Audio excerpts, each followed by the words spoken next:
দর্শক আমন্ত্রণ ২৪ ঘন্টায় যমুনা টেলিভিশন নিয়মিত আয়োজন। আজ আপনার সঙ্গে আছে আমি মাহফুজ মিশু। লন্ডনে বেগম খালেদা জিয়ার চিকিৎসা শুরু হয়েছে। এরই মধ্যে বেশ কিছু পরীক্ষা নিরীক্ষার মধ্য দিয়ে চিকিৎসা কার্যক্রম শুরু থেকেই নতুন করে আবারও শুরু হলো।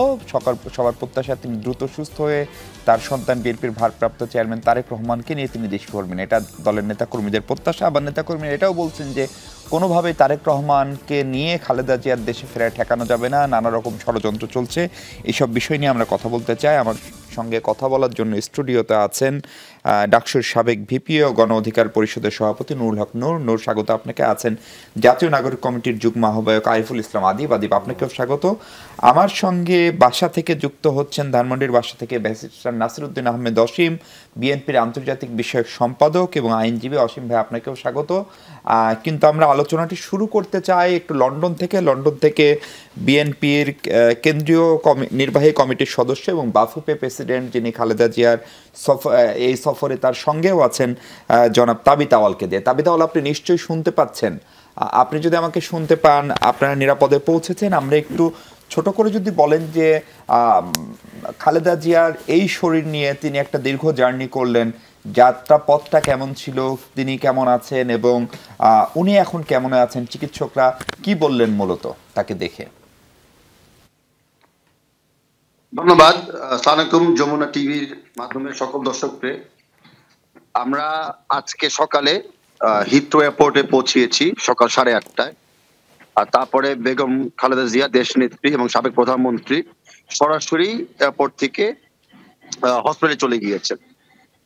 এই সময় এয়ারপোর্টে প্রথমে ওনাকে রিসিভ করেছিলেন জনাব তারেক রহমান সাহেবের স্ত্রী ডক্টর জুবেদা রহমান। আর তারপরে জনাব তারেক রহমান ওনাকে মিট করেছিলেন ইমিগ্রেশন ক্রস করার পর। এই মিলনটা অত্যন্ত ইমোশনাল এবং একটা খুশির মিলন হয়েছিল।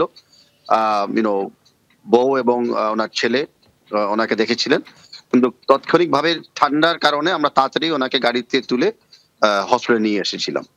আর এরপরে বিস্তারিত এখন ওনার খালি মেডিকেল টিম এবং অফিসিয়ালি ওনার ডক্টররা বলতে পারবেন। বাট চিকিৎসা শুরু হয়ে গেছে যতটুকু আমি জানতে পেরেছি। আশা করি শিগগিরই উনি সুস্থ দিকে চলে যাবেন। জি, তবে ধর আরেকটা বিষয়, ধরেন উনি একজন সিনিয়র সিটিজেন, নানা রকমের শারীরিক জটিলতায় ভুগছেন, কিন্তু তারপরেও মানে খালেদা জিয়া সাবেক প্রধানমন্ত্রী, একটি বড় দলের প্রধান, এইসবের বাইরেও তিনি একজন মা, তিনি একজন দাদি। ফলে তার সন্তান নাতিদের সঙ্গে প্রায় 7 বছর পরে দেখা হলো। ফলে এইসব ঘটনা মানসিকভাবে মানুষকে অনেকখানি উদ্দীপ্ত করে। পুরো যাত্রাপথে আপনি ছিলেন, ওনার আসলে উল্লাস উচ্ছ্বাস বা নিশ্চয়ই ওনার ভিতরেও কোনো একটা বহিঃপ্রকাশ ছিল, সেটি কেমন দেখলেন?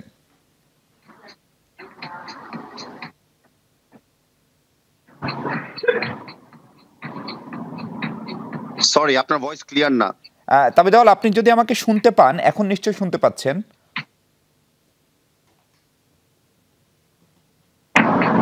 তবে তাহলে আপনি কি শুনতে পাচ্ছেন আমাদেরকে?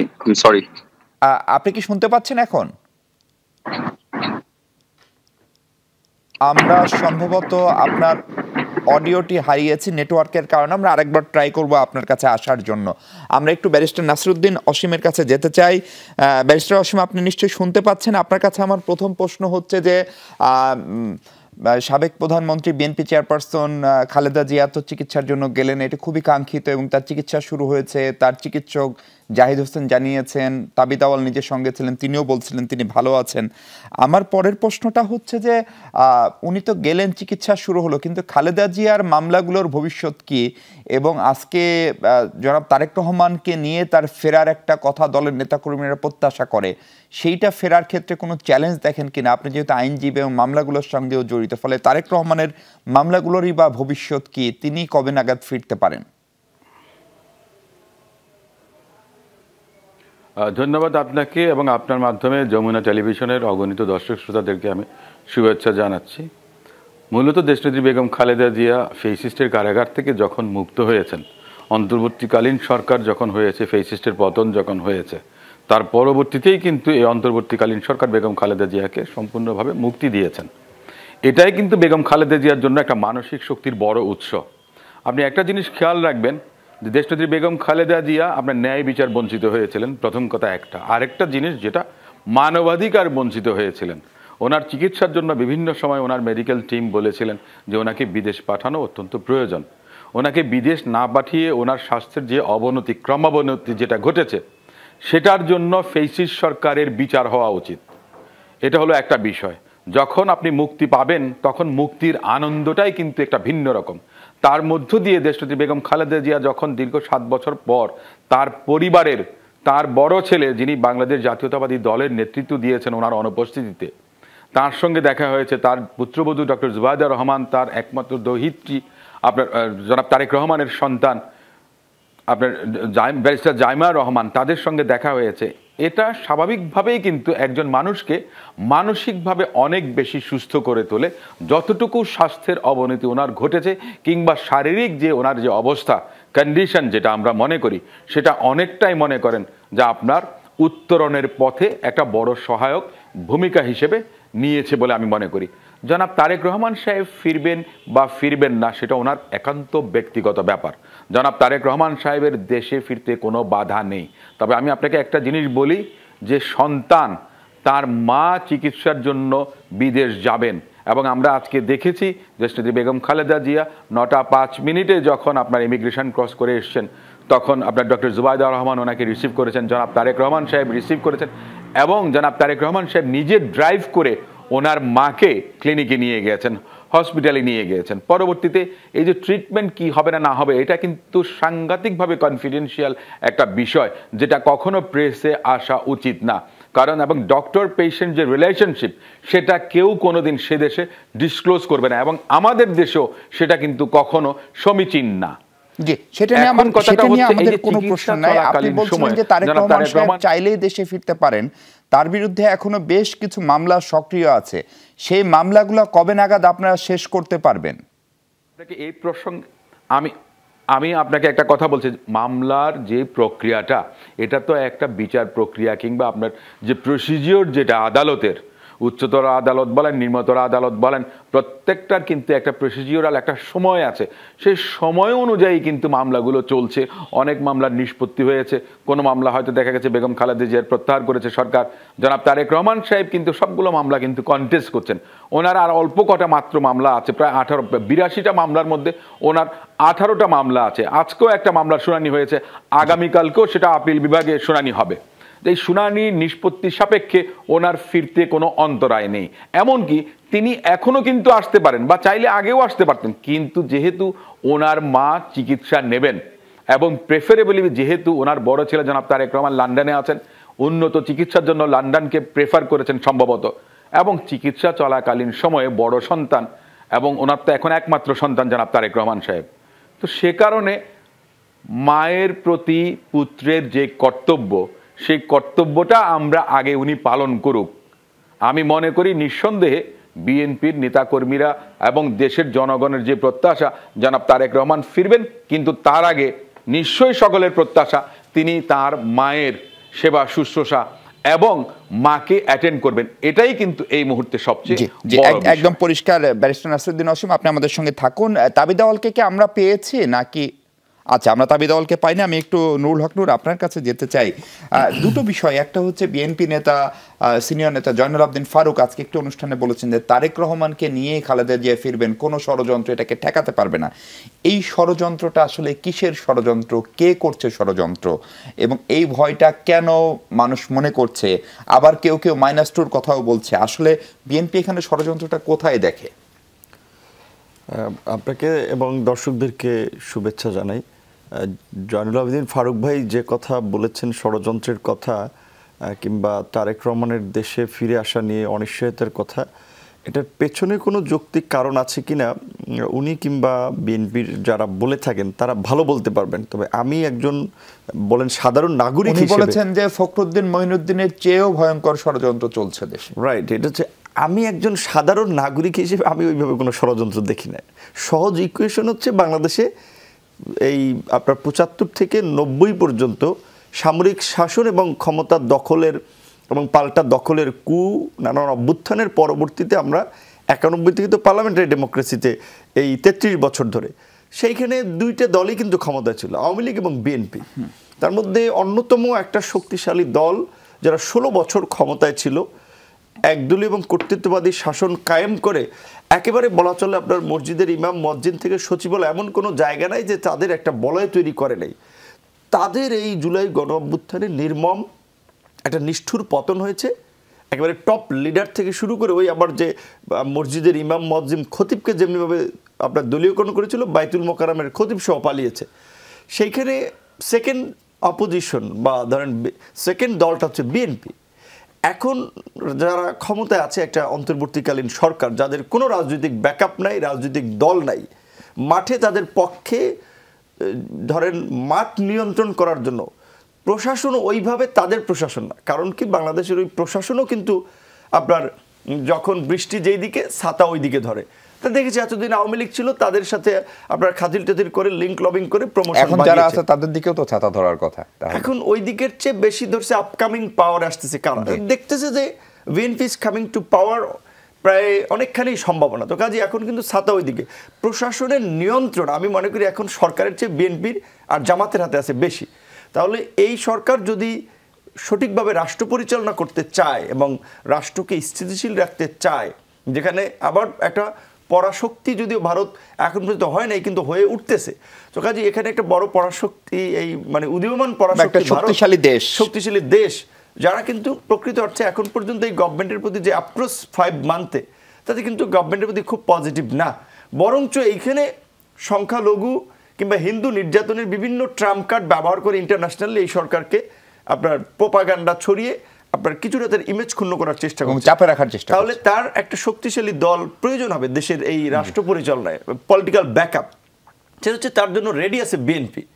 আমরা গণ অধিকার পরিষদ আমরা আছি, কিংবা ছাত্ররা একটা প্ল্যাটফর্ম তৈরি করবে সেটা পরে, আমরা আছি, কিছুটা কাজ করতেছি, কিংবা বৈষম্যবিরোধী ছাত্র আন্দোলন, যারা আন্দোলনের সময় বিএনপি জামাত সব রাজনৈতিক দল কিন্তু ছাত্রদেরকে সামনে দিয়ে তারা পেছনে ছিল।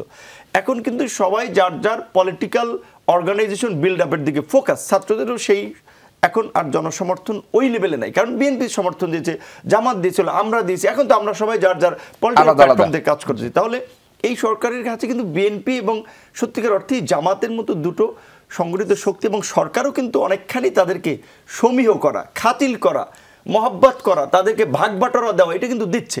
যেমন আপনি দেখেন এই যে সেনাকুঞ্জে বেগম জিয়া সম্ভবত কত বছর, প্রায় আপনার 12-13 বছর পরে সেনাকুঞ্জে গিয়েছে।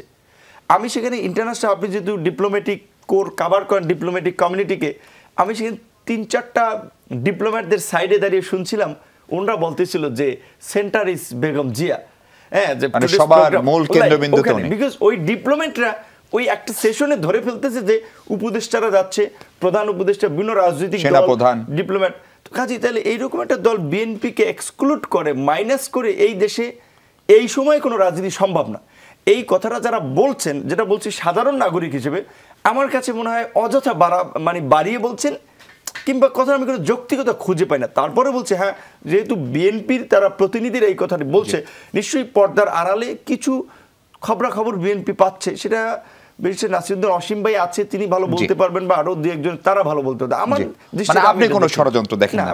আরিফুল ইসলাম আদিব, এই যে ষড়যন্ত্রের কথা বলা হয়, তারপরে ধরেন -2 কথা বলা হয়, কিংবা কোট আনকোট কিংস পার্টির কথা বলা হয়, এইটার একটা বড় টার্গেট আমরা যা বুঝি, বিশেষ করে আপনাদের যে জাতীয় নাগরিক কমিটির যিনি প্রধান, তার যে কথাবার্তা এবং বিএনপি নেতাদের যে কথাবার্তা, তিনিও প্রথম আলোতে যে ইন্টারভিউ দিয়েছেন, সেখানে বিএনপিকে কি বলে বড় ফ্যাসিস্ট হিসেবে, এক ফ্যাসিস্ট থেকে শুরু করে আরেক ফ্যাসিস্টে যেন না যায়, এ ধরনের কথাবার্তা, এবং একটা দূরত্ব তৈরি হয়েছে।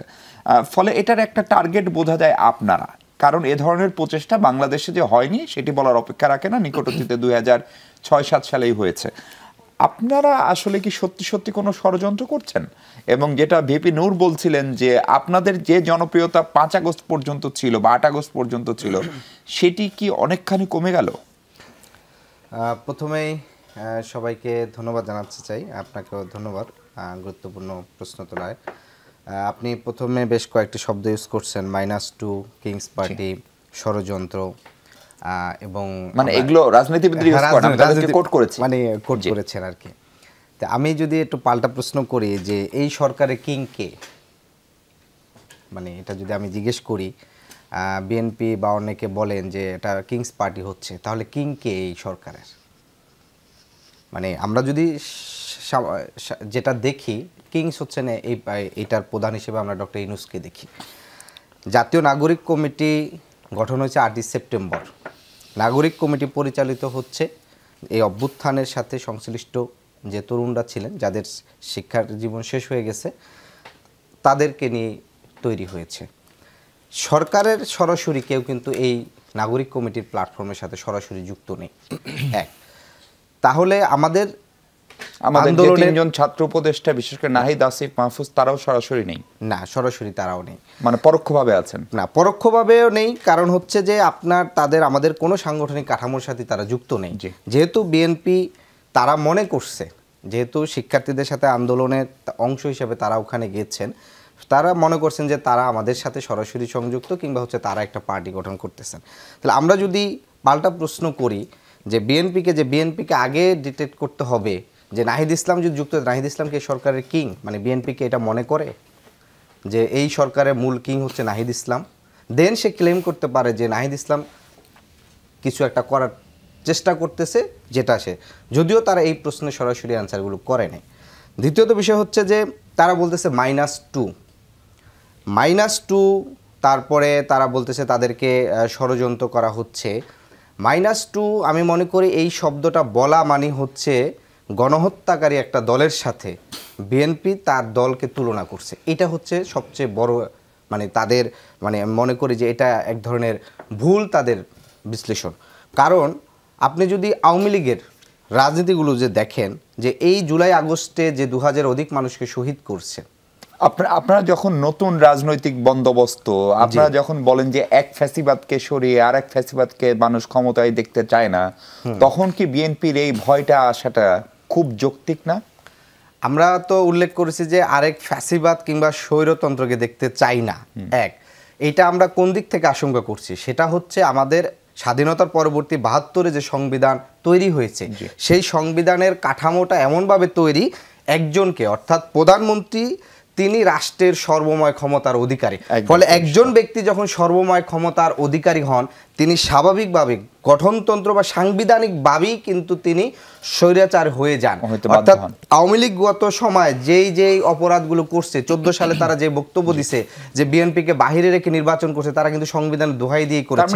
এবং রাষ্ট্র সংস্কারের প্রেক্ষাপটে এই শব্দগুলো, হ্যাঁ, আমরা রাষ্ট্র সংস্কারের প্রেক্ষাপট এবং সংবিধানটা এমনভাবে প্রণয়ন করা উচিত যেটার কাঠামোগতভাবে যারা রাষ্ট্রের প্রধান যারা থাকবেন, একজনের হাতে ক্ষমতা থাকবে না। সেটি নিয়ে আলাদাভাবে সেটি নিয়ে আমরা কথা বলবো। আমরা তাবিদ আওয়ালকে সম্ভবত আবার একটু পেয়েছি। তাবিদ আওয়াল, আপনার কাছে প্রশ্ন হচ্ছে যে একটু তারেক রহমান সম্পর্কে ব্যারিস্টার অসীম বলছিলেন, আপনার দলের নেতা, আপনার কাছে একটু জানতে চাই যে তারেক রহমান সাহেবের দেশে ফেরা নিয়ে কি বুঝছেন, বা তিনি কবে নাগাদ ফিরতে পারেন, অথবা সেটার কোনো রাজনৈতিক চ্যালেঞ্জ আছেন কিনা, ওনার মনোভাব কেমন, উনি কেমন আছেন, বা যতটুকু কথা হলো সেখান থেকে কোনো বার্তা দিতে পারেন কিনা বিএনপি নেতাকর্মী বা দেশবাসীকে? আমরা তো এখন এই মুহূর্তে আমাদের প্রধান কাজ লন্ডনে হলো আমাদের চেয়ারপারসন দেশনেত্রী বেগম খালেদা জিয়ার স্বাস্থ্যটাকে ভালোভাবে ফিরিয়ে আনা। আমরা বারে বারে বলেছি যে ওনার স্বাস্থ্যকে কিন্তু টার্গেট করা হয়েছিল, উনি কিন্তু ন্যাচারালি অসুস্থ হন নাই। ওনাকে অবৈধভাবে জেলে রেখে চিকিৎসা থেকে বঞ্চিত করে কিন্তু অবস্থা আজকে আমরা এসেছি। আর পাশাপাশি তারেক রহমান সাহেব কিন্তু অনেক আগে থেকে প্রস্তুত ছিলেন বাংলাদেশ ফেরত আসার জন্য, অবশ্যই বিলম্বে আসবে। আসার সাথে সাথে উনিও আগে পরিস্থিতি বিবেচনা করতে চাচ্ছে যে একটা নির্বাচনী প্রক্রিয়া দেশ কবে যাবে, নির্বাচনী কাঠামোগুলি কখন তৈরি হবে। ওনার দৃষ্টিভঙ্গি থেকে, আমাদের দৃষ্টিভঙ্গি, সবার দৃষ্টিভঙ্গি থেকে, যে উনি যখন দেশে আসবে, উনি তো চায় যে দেশে একটা একটা লেভেল প্লেইং ফিল্ড এবং একটা সুস্থ রাজনীতি বিরাজ করুক। তো উনি চেষ্টা করতেছে আমাদেরকে নেতৃত্ব দিয়ে আমাদের 31 দফার মাধ্যমে রাষ্ট্রকে মেরামত করে যেন ওই জায়গাটা তিনি আসতে পারেন। আর স্পেসিফিক উনি কবে আসবেন, কিভাবে আসবেন, এটা আমার দলের মহাসচিব বা স্ট্যান্ডিং কমিটি বেস্ট এটা রিপ্রেজেন্ট করার জন্য।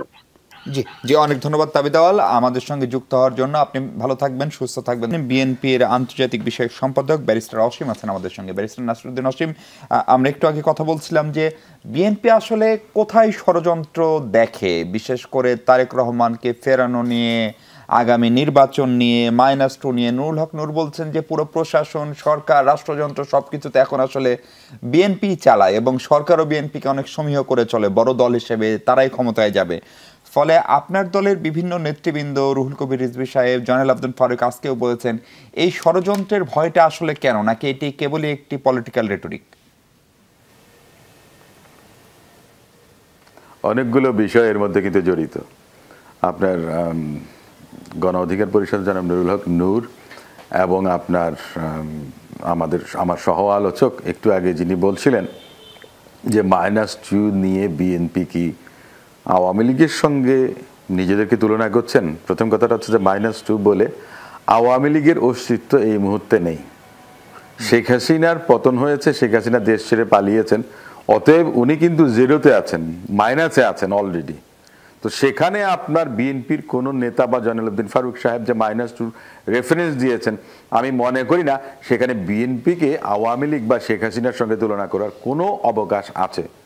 বিএনপি শেখ হাসিনা নিয়ে মোটেও বিচলিত নয়, কিংবা সেটা বিএনপির কনসার্ন না। এদেশের মানুষ প্রত্যাখ্যান করেছে এবং গণ অভ্যুত্থানের মধ্য দিয়েই কিন্তু ফেসিস্ট গভর্নমেন্টের পতন ঘটেছে। প্রথম কথাটা হচ্ছে এটা। -2 বলতেছে শুধু আপনার মানে আর কোনো কিছু হবে না, যে জনাব তারেক রহমান কিংবা বেগম খালেদা জিয়া হবে না, আপনি এমনটা তো হবার কথা না, তাই না? তো এটা মানেই যে আমি বলেছি মানেই আপনি কি শেখ হাসিনা আর খালেদা জিয়াকে এক পাল্লায় মাপবেন? নিঃসন্দেহে না। এখানে কিছুটা একটু ভুল বোঝাবুঝি বা বোঝার কিছুটা আমি মনে করি যে ঘাটতি আছে, সকলের, প্রত্যেকেরই আছে। দ্বিতীয় কথাটা হচ্ছে যে বিএনপি -2 নিয়ে মোটেও বিচলিত না। এই কারণে আওয়ামী লীগের মতো ফেসিস্ট গভর্নমেন্ট বিনা ভোটে 3-3 নির্বাচন করেছে। জনগণের ভোট বাদে তারা ক্ষমতায় এসছে, রাষ্ট্রযন্ত্রকে ব্যবহার করে পুলিশ প্রশাসন, সিভিল প্রশাসন, এমনকি সামরিক বাহিনীকেও ব্যবহার তারা করেছেন, করে তারা 16 বছর স্টিম রোলার চালিয়েছে বাংলাদেশ জাতীয়তাবাদী দলের উপর এবং অনেকগুলো গণতান্ত্রিক রাজনৈতিক দলের উপর। তারপরেও বিএনপির সমুদ্র থেকে এক ফোঁটা জল তারা নিতে পারেনি। অতএব বিএনপি -2 কেন, -100 মিলিয়ন প্রুফ বিএনপি মোটেও এটা নিয়ে বিচলিত নয়। ষড়যন্ত্র হচ্ছে নির্বাচনটাকে পেছানোর জন্য। ক্ষমতায় কারা আছে, নূর ভাই যেটা বলেছেন, আমি তার সঙ্গে একটু দ্বিমত পোষণ করব যে বিএনপি ক্ষমতায় আছে।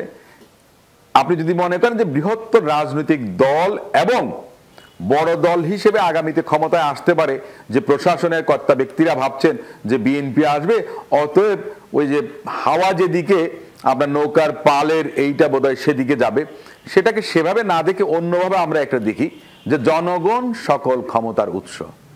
তো সেদিক থেকে বিএনপির পক্ষে জনগণের পাল্লাটা সবসময় ভারী ছিল। সেই হিসেবে আপনি বলতে পারেন যে ক্ষমতার মালিক বিএনপিও কিন্তু, এবং নূর ভাইও কিন্তু ক্ষমতার মালিক। বৈষম্য বিরোধী ছাত্র আন্দোলনের নেতৃবৃন্দ যারা আছেন তারাও ক্ষমতার মালিক। অর্থাৎ সাধারণ জনগণ এই মুহূর্তে বাংলাদেশের রাষ্ট্র ক্ষমতার মালিক, যেটা আমাদের সংবিধানের 7 অনুচ্ছেদে আছে। এটার অস্তিত্ব গত 16 বছর ছিল না। আমার বন্ধু 72-এর সংবিধানের কথা বলেছেন যে প্রধানমন্ত্রীকে একক ক্ষমতা দেয়া হয়েছে এবং বিভিন্ন সমালোচনা করেছেন। দেখুন, অনেক চড়াই উত্তরায়, গঙ্গা যমুনায়, পদ্মা মেঘনায় অনেক পানি কিন্তু বয়ে গেছে। আমরা রাষ্ট্রপতি শাসিত সরকার পেয়েছি। 1991 সালে আপনার তত্ত্বাবধায়ক সরকারের অধীনে নির্বাচন হয়েছে, বেগম খালেদা জিয়ার নেতৃত্বে প্রধানমন্ত্রী শাসিত সরকার আপনার পরিচালিত হয়েছে এবং বেশ কয়েকটা সরকার আপনার প্রধানমন্ত্রীর নেতৃত্বে আপনার চলেছে। এখনো যেটা চলছে যে প্রধান উপদেষ্টা, সেটাও এক ধরনের আপনার যে ব্রিটিশ পার্লামেন্ট বা তারা যেভাবে রাষ্ট্রটা শাসন করেন, যে প্রধানমন্ত্রী শাসিত সরকার, সেটাও কিন্তু এখনো বিদ্যমান। আমাদের নেতা জনাব তারেক রহমান সাহেব যে 31 দফা দিয়েছেন, সেখানে কিন্তু রাষ্ট্রপতি এবং প্রধানমন্ত্রীর ক্ষমতার ভারসাম্যের কথা বলেছেন, দ্বিকক্ষ বিশিষ্ট পার্লামেন্টের কথা বলেছেন। এই যে সংস্কারের কথাগুলো বলেছেন, এটা কিন্তু আপনার, আমি মনে করি যে নতুন একটা ডাইমেনশন যোগ করেছে বাংলাদেশের রাজনীতিতে। জি অসীম ভাই আপনাকে একটু থামাই, এই সংস্কার এবং নির্বাচনকে কেন যেন একটা মুখোমুখি অবস্থানে অনেকেই নিয়ে যাচ্ছেন বলে অনেকেই অভিযোগ করছেন। নুরুল হক নূর, আপনি স্পষ্ট করে বলেছেন আপনার দলের পক্ষ থেকে যে আপনারা খানিকটা সংস্কার করে বা সংস্কার করে নির্বাচন চান, আর বিএনপির যুক্তি হচ্ছে বিএনপি সংস্কার যেহেতু একটা চলমান প্রক্রিয়া শুরু করুক, কিন্তু কতখানি সংস্কার হবে সেটি নিয়ে সমত বিরোধ। বিএনপি দ্রুততম সময় নির্বাচন চান, আপনারা আরেকটু সংস্কার করে নির্বাচন চান। এই যে সংস্কার বনাম নির্বাচন নিয়ে যে বিতর্ক, সেই বিতর্কে আসলে কার লাভ হচ্ছে? লাভ আসলে কারো হচ্ছে না, বরঞ্চ আমি মনে করি সবারই ক্ষতি হচ্ছে। বিশেষ করে মানে জনগণের ক্ষতিটা বেশি হচ্ছে, যারা পাওয়ারে আছে তাদেরও ক্ষতি হচ্ছে, যারা আসবে তাদেরও ক্ষতি হচ্ছে। সংস্কার প্রয়োজন, এটা কিন্তু সবাই বলছে, বিএনপি বলছে, জামাতও বলছে, সরকারও বলছে, নাগরিকরাও বলছে, ছাত্ররাও বলছে। এখন সংস্কার কি কি করতে পারে ইন্টারিম গভর্নমেন্টে, সেইটা নিয়ে একটু দ্বিমত হচ্ছে। যেমন নিচেরটা, যেমন আমি মনে করি যে এটা প্রধান উপদেষ্টাও বলেছে, আপনারা যদি শুধুমাত্র নির্বাচন কেন্দ্রিক কিছু সংস্কার চান তাহলে এই বছরের ডিসেম্বরের শেষ দিকে আমরা সংস্কারগুলো করে আমরা নির্বাচন দিতে পারি। আর একটু ব্রডার স্কেলে চাইলে আমরা এটা আরও 6 মাস এক্সটেনশন করা লাগতে পারে, পরিষ্কার কিন্তু তার ধারণাও। তাহলে ধরেন আমরা যেটা সংক্ষিপ্ত ডিসেম্বর পর্যন্ত সংস্কারে যেতে পারবো, আরেকটু ভালোর জন্য আরও 6 মাস আমরা যেতে পারবো, এখানে দ্বিমত থাকা দরকার নাই। এই সরকার কি সংস্কার করবে? অনেক কিছু সংস্কার করতে পারবে না। কিছু সংস্কার করার জন্য পার্লামেন্ট লাগবে, পার্লামেন্টের বিকল্প গণপরিষদ লাগবে, সেটাও এই সরকার করে নাই। কাজে তাহলে ওই লাইনে যাচ্ছে না। তারা প্রাথমিকভাবে কিছু আইন অধ্যাদেশ করে, ধরেন আমরা বলছি যে আমরা একটা স্বাধীন, একটা নিরপেক্ষ, একটা শক্তিশালী নির্বাচন কমিশন চাই। আগামী নির্বাচন করার জন্য একটা কমিশন লাগবে, সেটা সরকার নিশ্চিত করতে পারে। নির্বাচন কমিশনের জন্য অনেকদিন ধরে আলাপ হচ্ছে যে একটা স্বাধীন এবং স্বতন্ত্র ক্যাডার সিস্টেম চালু করা, যেন নির্বাচনের সময় এসপি এবং ডিসি তারা অনেকেই তাদের কাছে জিম্মি না হয়, সেটা করা যেতে পারে। এটার জন্য কিন্তু বিএনপিও দ্বিমত হবে না, তারাও কিন্তু এটাতে সবাই একমত হবে। নির্বাচন করার জন্য নির্বাচন কমিশনের পাশাপাশি তার সহায়ক শক্তি হিসেবে একটা প্রশাসন লাগবে। আপনার সংস্কার কমিশনের প্রস্তাবগুলো বলেছেন, জি, এগুলো আমরা আমাদের প্রস্তাবনায় তুলে ধরেছি। এই প্রশাসনের মধ্যে গত 16 বছর স্বাভাবিকভাবেই তো আপনার এসপি, ডিসি, ইউনো, ওসি, এই আমলাতন্ত্রই তো এই ফ্যাসিবাদকে টিকিয়ে রেখেছে। শুধুমাত্র শেখ হাসিনা কিংবা তার দল একটা ফ্যাসিস্ট দলে পরিণত হয়েছে, শেখ হাসিনা ফ্যাসিস্ট হয়েছে এটা না। তার মানে ভিপি নূর, আপনারা আসলে ওই জুন 26 পর্যন্ত সময় দিতে চান সংস্কারের জন্য? না, আমার কথা হচ্ছে যে জুন 26-এর পরেও যদি লাগে সেটা তো আমি দিতে চাই। আবার যদি এই বছর ডিসেম্বর বলেছে, যদি এই বছরের আপনার সেপ্টেম্বরের মধ্যেও হয় তাতেও আমরা একমত, কিন্তু সংস্কারটা লাগবে। এবং বিশেষ করে কিছু মৌলিক সংস্কার, আইন শৃঙ্খলা বাহিনী বা প্রশাসনের সংস্কার, নির্বাচন কমিশনের সংস্কার, একটা স্বাধীন এবং নিরপেক্ষ গণমাধ্যম যেন এখানে কাজ করতে পারে, সেই সংস্কার, যেটা আমরা এখন পর্যন্ত দেখতে পাচ্ছি না। এই পরিস্থিতির পরে একে আপনি মনে করেন সংবাদ মাধ্যম স্বাধীন, বিভিন্ন হাউস থেকে জোর করে অনেককে চাকরিচ্যুত করা হচ্ছে, ছাত্রদের পক্ষ থেকেও সেই জন্য ফোর্স করা হচ্ছে, পলিটিক্যাল পার্টিগুলোর পক্ষ থেকেও ফোর্স করা হচ্ছে। অনেক হাউসের বিভিন্ন উচ্চ পদের লোককে আপনার সরিয়ে দিয়ে পলিটিক্যাল বিবেচনায় তাদেরকে অ্যাপয়েন্টেড করা হয়েছে। তাহলে এই সংস্কার যদি না হয় তাহলে এই সংবাদ মাধ্যম, এই সেট আপে কি আপনি একটা নিরপেক্ষ সাংবাদিকতা আপনি আশা করতে পারবেন? এই প্রশাসন সত্যিকার অর্থেই আপনার এখন যারা আছে, এখানকার বিএনপি জামাতের সমর্থক বিবেচনা অনেককে পদায়ন করা হয়েছে। তাহলে পদায়ন তাদের যৌক্তিক, যে তারা এত বছর বঞ্চিত ছিল, কিন্তু তাদের মধ্যে যদি নিরপেক্ষতা এবং পেশাদারিত্ব না থাকে, তারাও যদি মনে করে আওয়ামী লীগের আমলে হারুন বেনজির ছিল, এখন আমরা হারুন বেনজির, তাহলে এই প্রশাসন দিয়ে কি কাঙ্ক্ষিত পরিবর্তন হবে? তার জন্য বিধিবিধান লাগবে, যে সংস্কারের মধ্যে দিয়ে তারা জবাবদিহিতার আওতায় আসবে। এই আপনারাও নির্বাচন একটু পেছানোর পক্ষে, এবং ধরেন সবাই বলছে, বিশেষ করে বিএনপি স্পষ্ট করে বলছে নানা ধরনের ষড়যন্ত্র, সেটা দেশের ভেতরে দেশের বাইরে, এর পেছনে একটা বড় অর্থায়নের অভিযোগ করছে বিএনপি সহ অন্যান্য দলগুলো। এই সময়ে আসলে সবাই বলছেন যে একটি নির্বাচিত সরকার হলে ঘটনাটা বা রাষ্ট্র পরিচালনা অনেক সহজ হয়ে যায়। কিন্তু আপনারাও মানে বৈষম্যবিরোধী ছাত্র আন্দোলন এবং জাতীয় নাগরিক কমিটি, আপনারাও ন্যূনতম সংস্কার চান, একটা ভালো সংস্কার চান। এখন প্রশ্ন হচ্ছে, এবং সেই সংস্কারের অংশ হিসেবে আপনারা ছাত্র সংসদ নির্বাচন চাচ্ছেন, স্থানীয় সরকার নির্বাচন এবং জাতীয় নির্বাচন সমান্তরালে হবে, আজকে প্রধান উপদেষ্টা বলেছেন। এখন স্থানীয় সরকার নির্বাচন আগে হইলে আসলে আপনাদের কি লাভ? আপনারা কি বিভিন্ন স্থানীয় সরকার নির্বাচন দিয়ে নিজেদের মাঠ যাচাই করার সুযোগ পাবেন, দল গোছানোর একটু বেশি সময় পাবেন? কারণ বিএনপি তো গোছানো দল, জামাত তো গোছানো দল, ফলে নতুন দলের জন্য সেই সময় পেলে সেটা নিশ্চয়ই খারাপ কিছু হবে না। না, আপনি যে বিষয়টি বলছেন যে সংস্কার না নির্বাচন, আমরা আসলে এই বিতর্কের জায়গার আগে আমরা যেটা মনে করি যে সবার আগে প্রয়োজন হচ্ছে বিচার। এখানে সকল রাজনৈতিক দলগুলো এবং হচ্ছে সরকারের উচিত যে এই জুলাই আগস্টের যে 2000-এর অধিক মানুষকে হত্যা করছে সেটার দায়ে আওয়ামী লীগের যারা সরাসরি জড়িত ছিল এবং দল হিসাবে আওয়ামী লীগকে বিচারের মুখোমুখি করা। এখন দল হিসাবে কিভাবে আওয়ামী লীগকে বিচারের মুখোমুখি করা, কারণ দলের প্রধান সভানেত্রী হিসাবে আপনার হচ্ছে শেখ হাসিনা এবং তাদের যে সাধারণ সম্পাদক দলীয়ভাবে হচ্ছে সিদ্ধান্ত নিয়ে তারা নির্দেশ দিয়েছেন। এবং আমরা দেখেছি জুলাই আগস্টে মানে জুলাই পর্যন্ত ছাত্রলীগেরও বেশ কিছু নেতৃবৃন্দ যারা বিশ্ববিদ্যালয় পর্যায়ে তারা কিন্তু এই নির্দেশ উপেক্ষা করে পদত্যাগ করে আন্দোলনে সরাসরি অংশগ্রহণ করছে।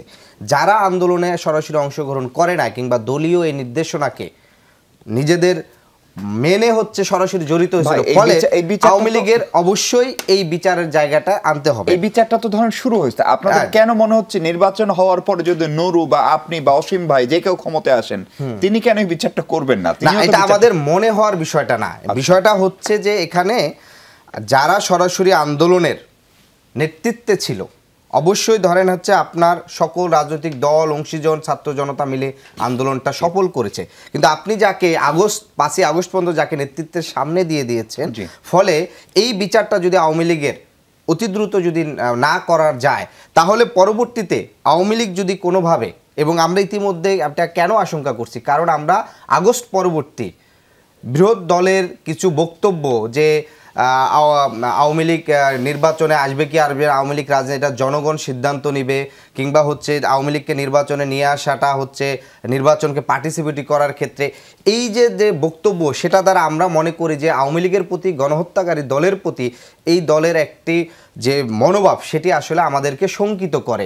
এক, দ্বিতীয়ত বিষয় হচ্ছে যে এখানে আমরা যারা এখানে আপনি শুধু যদি স্থানীয় সরকার নির্বাচন হলে আপনাদের কি লাভ আগে এটা না, স্থানীয় সরকার কি লাভ বা আমাদের কি ক্ষতি, আসলে আমরা তো নির্বাচন সংক্রান্ত আলাপই আমরা ঢুকতেছি না। আমাদের আলাপটা হচ্ছে এখানে যদি আপনি যদি একটু সময় দেন, জাস্ট আমি 1 মিনিটে বলতে চাই, সেটা হচ্ছে যে আমাদের বেড়ে ওঠা বা আমাদের রাজনৈতিক দৃষ্টিভঙ্গিটা এই আমাদের দেখাটা এবং বিদ্যমান যারা সিনিয়র রাজনীতিবিদ আছে তাদের দেখার মধ্যে অনেক পার্থক্য আছে। আমরা যখন 14-15 সালে বিশ্ববিদ্যালয় থেকে প্রবেশ করে রাজনৈতিক জিনিসটা দেখেছি, তখন আমরা কি দেখেছি যে 14 সালে আওয়ামী লীগ একটি নির্বাচন করে ফেলছে 153টি বিনা ভোটে এবং বিরোধী রাজনৈতিক দলগুলো তাকে চ্যালেঞ্জ করতে পারে না। ফলে আমরা চ্যালেঞ্জ করতে বা করার চেষ্টা করেছে আওয়ামী লীগের ফ্যাসিস্ট ইয়ার কারণে এবং ভারতের সহযোগিতা সেটা পারে না। ফলে আপনি দেখবেন যে 14-র পর থেকে বিদ্যমান রাজনৈতিক দলের রাজনৈতিক সংগ্রামটা অতটা বেশি প্রতীয়মান হয় নাই। ফলে যেটা হয়েছে যে এখানকার স্টুডেন্টরা সামাজিক আন্দোলনগুলো খুব দারুণভাবে এখানে প্রতিফলিত হয়েছে। 2015 সালের ভ্যাট বিরোধী আন্দোলন, 2018 সালের কোঠা এবং নিরাপদ সড়ক আন্দোলন এবং 24-এ সর্বশেষ এই আন্দোলনের ধারাবাহিকতায় কিন্তু কি হচ্ছে, শেখ হাসিনার পতন হয়েছে। ফলে 15 থেকে যে 24 সাল এই যে জেনারেশন যারা বিশ্ববিদ্যালয়গুলোতে লড়াই সংগ্রাম এবং ওই সময় যারা স্কুলে ছিল তারা যে আন্দোলনটা করছে, তাদের এই যে দৃষ্টিভঙ্গি দেখাটা, অর্থাৎ আমরা দেখি একটি রাষ্ট্র যেন নাগরিকের রাষ্ট্র হিসাবে তার যে সেবা দেওয়ার কথাটা, সেই সেবাটা সে না দিয়ে যারা ক্ষমতায় থাকে অর্থাৎ দল এবং সরকারকে একাকার করে রাষ্ট্রীয় প্রতিষ্ঠানগুলোকে দলীয়ভাবে এমনভাবে করে যে বাকি মানে ওই দল ছাড়া বাকি কারো হচ্ছে অধিকার নাই। সেই কারণে আমাদের দৃষ্টিভঙ্গিটা হচ্ছে রাজনীতি এবং দল মানি সবার আগে হচ্ছে রাষ্ট্রকে এমন একটি জায়গায় নিয়ে আসা যে হচ্ছে সকল নাগরিকের অধিকার, এরপরে যে ক্ষমতায় আসুক এটা আমাদের কোনো বিষয় না। ফলে আমরা চাই যে আগে এই যে রাষ্ট্রীয় প্রতিষ্ঠানগুলোকে এবং সাংবিধানিকভাবে এমনভাবে সংস্কার করা উচিত যাতে রাষ্ট্রে যে ক্ষমতায় থাকুক এটা কোনো ম্যাটার না, সকল নাগরিক সমান। ফলে আমাদেরকে এই দৃষ্টিকোণ থেকে দেখাটা মানে আমি মনে করি এটা বিরোধী থেকে আপনার কাছেই ফিরবো। নাগরিক কমিটির যুগ্ম আহ্বায়ক আরিফুল ইসলাম আদিব আছেন আমাদের সঙ্গে। আদিব, আপনারা 7 দফা নিয়ে একটা গণসংযোগ করছেন এবং সেটার জন্য ঢাকার বাইরের বেশ কয়েকটি জেলায় গিয়েছেন এবং সেখানে এই জনসংযোগ করার আগে কেন রাজনৈতিক দলগুলোর সঙ্গে আপনারা এক ধরনের কনসালটেশন করলেন না, সেটি একটি প্রশ্নের জায়গা। এবং স্থানীয় সরকার নির্বাচন যেহেতু আগে আসছে, এর মধ্যে একটা ঘোষণাপত্রের দাবি নিয়ে আপনারা একটা টাইম ফ্রেম দিয়েছেন আর 1 সপ্তাহ বাকি 15 তারিখ, সেইখানে একটা উল্লেখযোগ্য দাবি হচ্ছে বৈষম্য বিরোধী ছাত্র আন্দোলনের নেতৃত্ব পরিষ্কারভাবে উল্লেখ থাকতে হবে। এই দাবিটি আসলে কেন করছেন এবং এটার সঙ্গে রাজনৈতিক দলগুলোকে কেন ইনক্লুড করছেন না? কেন বিষয়টা এরকম হলো না যে বৈষম্যবিরোধী ছাত্র আন্দোলন সহ ওই সময় ক্রিয়াশীল সকল রাজনৈতিক, সামাজিক, সাংস্কৃতিক সংগঠনের কৃতিত্ব থাকতে হবে? কারণ আপনারা তো তখন সবার ছিলেন। ধন্যবাদ আপনাকে আবারও। আপনি খুব স্পষ্ট বলছেন যে 7 দফা দাবিতে আমাদের যে লিফলেট কর্মসূচি চলছে আজকেও ঢাকার 3টি জায়গায় এবং ঢাকার বাইরে মুন্সিগঞ্জ, কুমিল্লা থেকে শুরু করে অনেকগুলো জেলায় আমাদের এই কর্মসূচিগুলো চলমান আছে। আমরা কিন্তু গত 22শে অক্টোবরই যে 4টা দফা আমরা বলেছিলাম যে রাষ্ট্রপতির অপসারণ, সংবিধান বাতিল এবং প্রোক্লেমেশন অফ সেকেন্ড রিপাবলিক, এবং সেখানে প্রোক্লেমেশন অফ সেকেন্ড রিপাবলিকের ক্ষেত্রে আমরা বলেছিলাম যে সরকারের পক্ষ থেকে উদ্যোগ নিয়ে সকল রাজনৈতিক দল অংশীজনকে নিয়ে একটা অল পার্টিস কাউন্সিল করা, অর্থাৎ অল পার্টিস কাউন্সিলের মাধ্যমে এই প্রোক্লেমেশনটা কিংবা হচ্ছে ঘোষণাপত্রটা চূড়ান্ত করা। এবং সেটার পরে আপনারা দেখেছেন যে আমরা 22শে অক্টোবর থেকে শুরু করে আমরা প্রায় পরবর্তী 7 দিনে আমরা প্রায় 30টির অধিক রাজনৈতিক দলগুলোর সাথে আমরা ধারাবাহিকভাবে বসছি এবং তাদের মতামত নিয়েছি। সেক্ষেত্রে অধিকাংশ দলই বলছে যে এই ঘোষণাপত্রটা হওয়া উচিত, তবে সেটি রাজনৈতিক ঐক্যমতের ভিত্তিতেই হওয়া উচিত। কিন্তু আমরা যেটি দেখেছি যে সরকার কিন্তু সেই উদ্যোগটিকে কিন্তু ওইভাবে কার্যকর করতে পারে না, যার কারণেই যেটি হয়েছে যে আপনার ডিসেম্বরে এসে কিন্তু শিক্ষার্থীদের কাছ থেকে অর্থাৎ বৈষম্যবিরোধী ছাত্র আন্দোলন তারা কিন্তু জুলাই ঘোষণাপত্র একটি ঘোষণা দেওয়ার কিন্তু ঘোষণা দিয়েছেন, অর্থাৎ সরকার শহীদ মিনারে ঘোষণা দিয়েছেন যে 31 তারিখ তারা এই জুলাই ঘোষণাপত্র ঘোষণা দিবেন।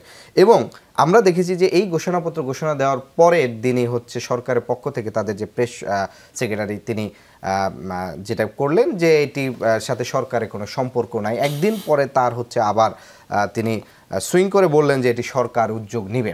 তাহলে এই যে ধরেন হচ্ছে শিক্ষার্থীদের আমাদের যে 1.5 মাস 2 মাস আগের যে দাবিটা, সেটাকে আমরা সরকারের জন্য 1.5 মাস সময় দিয়েছি। রাজনৈতিক দলগুলোকে আমরা এটার জন্য আহ্বান করেছি, রাজনৈতিক দলগুলো বলেছে এটি করা উচিত, কিন্তু তাদের পক্ষ থেকে আমরা ধরেন বিএনপি সবচেয়ে বড় রাজনৈতিক দল, এখানকার বিদ্যমান যে দলগুলো আছে তার মধ্যে তাদের পক্ষ থেকে আমরা কিন্তু এই ধরনের কোনো উদ্যোগ দেখতে পাইনি যে সকল মিলে একটা ঘোষণাপত্র হওয়া উচিত।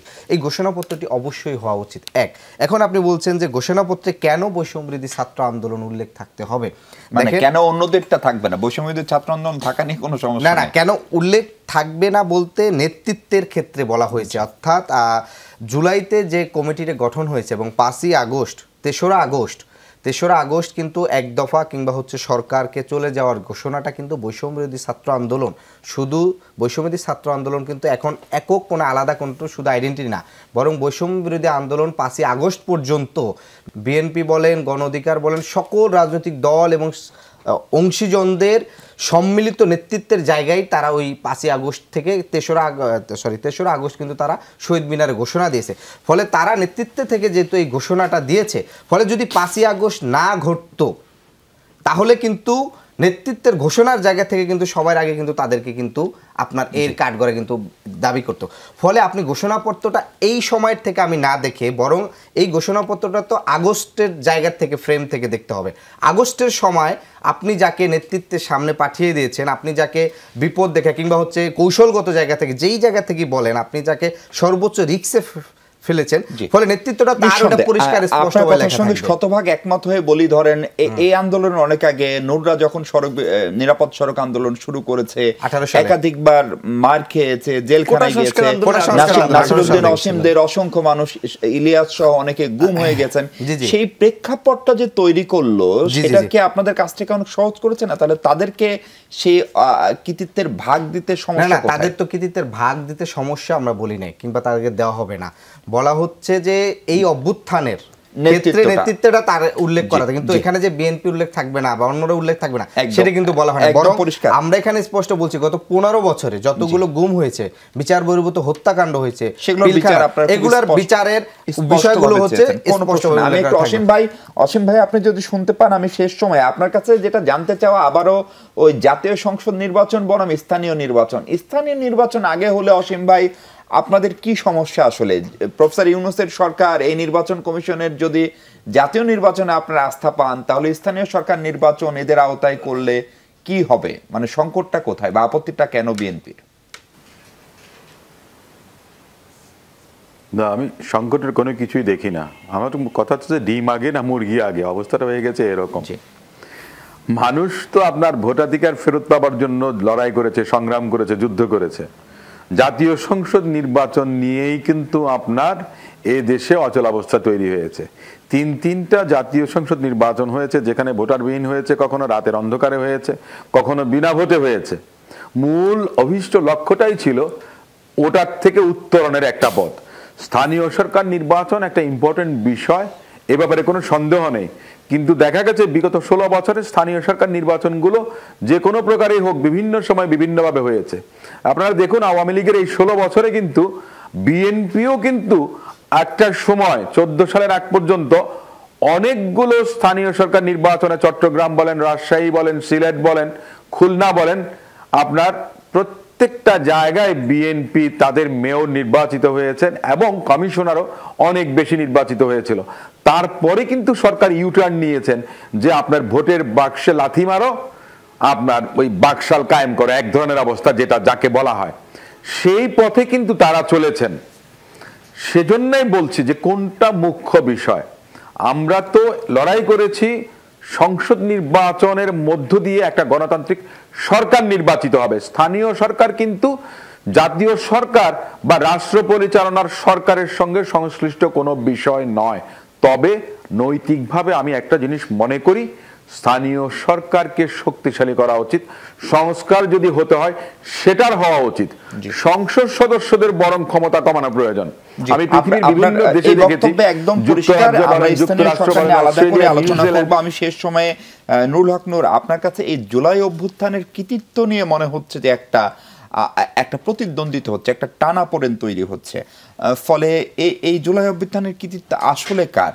মানে যে ঐক্যের কথা প্রফেসর ইউনূস বলেন, আপনারা সবাই বলেছেন যে ঐক্যবদ্ধ, আমরা 5 মাস আগেও সবাই ছিলেন, সেইটাতে এখন মনে হচ্ছে একটু একটু করে ফাটল ধরছে এবং ফাটলটা কি ক্রমশ বড় হচ্ছে? নূর, ঠিক যে জুলাই গণ অভ্যুত্থানকে কেন্দ্র করে দলমত নির্বিশেষে যে একটা জাতীয় ঐক্য তৈরি হয়েছিল, সেটাতে কিছুটা ফাটল ধরেছে। এর জন্য আমি প্রধানত এই আন্দোলনের নেতৃত্ব পর্যায়ে যারা আছেন তারা যেমন ক্রেডিট নিতে চাবেন, দায়টাও তাদেরকে আমি বলবো। বিকজ রাজনৈতিক দলগুলো তো তাদেরকে সামনে দিয়েই রাজনৈতিক দলই প্রথমে লাঠির পিটানিটা, পুলিশের গুলিটা কিন্তু তারা গায়ে নিয়েছে।